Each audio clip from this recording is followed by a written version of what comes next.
Welcome back to The Explainer. Today, we're diving into a truly chaotic, honestly kind of world-ending announcement that set the tech sphere absolutely on fire in this wild, satirical landscape of April 2026. We're looking at Anthropic's drop of Claude design. Now, if you've been following the sheer velocity of AI releases, you know the whiplash of new developer tools. But this specific source paints a hilarious, hyperbolic picture of an industry pushed right to the absolute edge by a single product launch.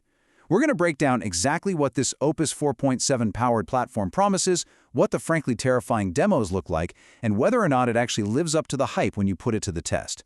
Right out of the gate, the source asks the question that threw the internet into a total tailspin. Is the junior UI designer officially obsolete? I mean, the running joke here is that LinkedIn servers were practically melting down because every single junior UI designer out there was suddenly forced to do exactly what programmers had to do back in 2023, frantically update their job title to prompt engineer. It's a super deadpan, cynical look at just how fast the ground shifts beneath our feet in this industry, and it perfectly sets the stage for just how disruptive this tool claims to be.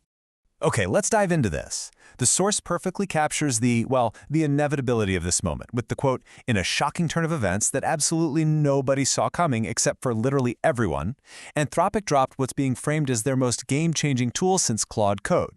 We're talking about this Opus 4.7 powered platform that supposedly takes your half-baked Figma designs and just magically turns them into actual prototypes, pitch decks, and production-ready UIs. And the kicker?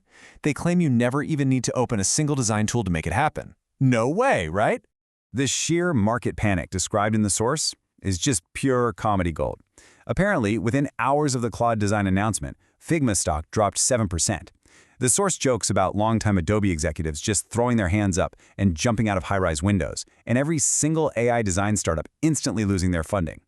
While, highly exaggerated for comedic effect, it really hits the nail on the head regarding that existential dread that ripples through the software industry every single time a major foundational model automates a massive chunk of human labor. Meet Opus 4.7, under the hood. Let's get right into the specs. So, Anthropic claims this model is more tasteful, which basically just means they finally taught the AI that not every single design needs a glowing purple gradient. But let's look at the actual technical specifications, because this is where it gets highly impressive. The new vision capabilities are massive. Opus 4.7 can now see and understand images at 3.75 megapixels. To put that into perspective, in practical terms, this is huge for design work because the model natively understands images up to 2576 pixels on the long edge. It can see the absolute finest details of your wireframes and layouts with a level of clarity that older models just couldn't handle at all. And hey, it's not just about vision. Over on the programming side, Opus 4.7 hits an 87.6% on the software engineering benchmark. That score absolutely crushes the previous Opus 4.6 model. Actually, scratch that, it crushes almost everything. Though the source is quick to point out, it still falls just a bit behind the mysterious Mythos model. Still, an 87.6% benchmark means this thing is incredibly capable of writing the actual underlying code to support the visuals it generates. But, with any major tech release, you absolutely cannot escape the internet drama. Despite these impressive Trust Me Bro benchmark results, a very loud group of people online started pushing a whole conspiracy theory. They claimed that Anthropic intentionally nerfed Opus 4.6 over the preceding months. Why? Simply to make 4.7 feel dramatically smarter and faster on release day. Whether it's true or not, well, the source admits that the demos for 4.7 are just too wildly impressive to ignore. Now, what's really interesting here is when we directly compare Claude design to its main competitor, Google Stitch, the differences become glaringly obvious. While Google Stitch can easily throw together a basic UI, Claude completely pulls ahead when we look at interactivity. The demos Anthropic showed off weren't just static images, they were fully interactive right out of the box, totally pushing the boundaries of what we've come to expect from AI-generated user interfaces. I mean, just look at this list of terrifyingly impressive features from the demos. You've got out-of-the-box working animations where you can physically tweak sliders to instantly get different results. You can prompt the AI to slop out like 100 different loading spinners so you can pick the absolute best one for your next failed side project. It can write complex web shaders, which is something that absolutely terrifies most human web developers, let's be real. And it can even produce full-length video animations over a minute long. So yeah, threatening to make video editors obsolete too. The whole shebang.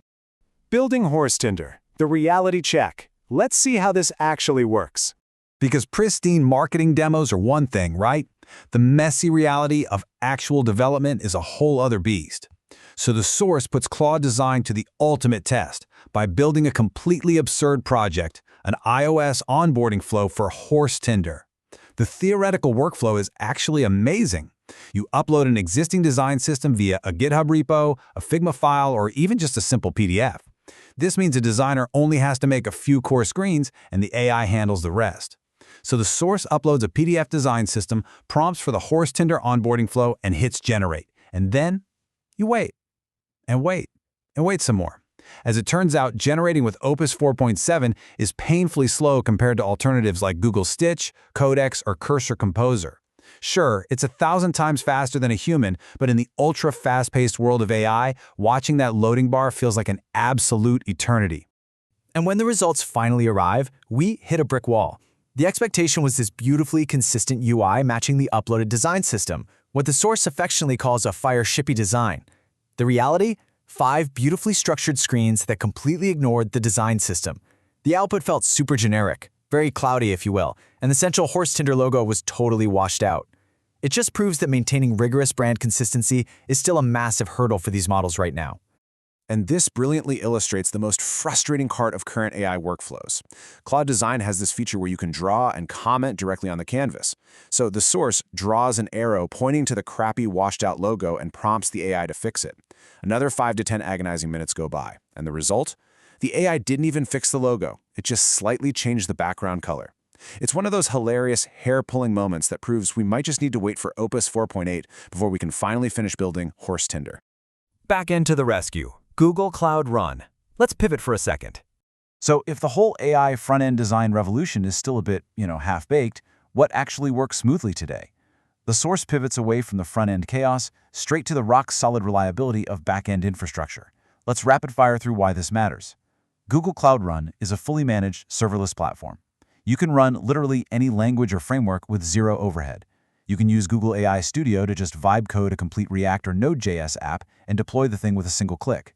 You can host fine-tuned LLMs with GPUs. Best of all, it scales to zero, meaning idle projects cost you absolutely nothing, and it instantly auto-scales to handle massive traffic spikes. Plus, they give you 2 million free requests a month. It is robust, it is real, and unlike our AI-generated design canvas, it actually does exactly what you tell it to do.